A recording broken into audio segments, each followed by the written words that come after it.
Hey all, in this video we are going to learn about the drop down using the Excel.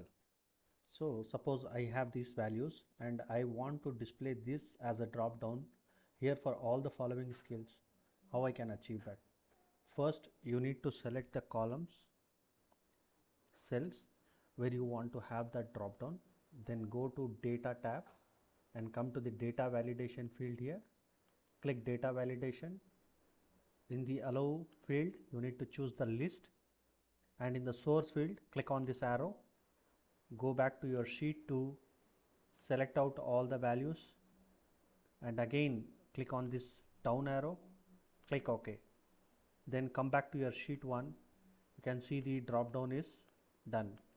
Similarly, all the cells which you have selected, you can choose the values. Thank you very much.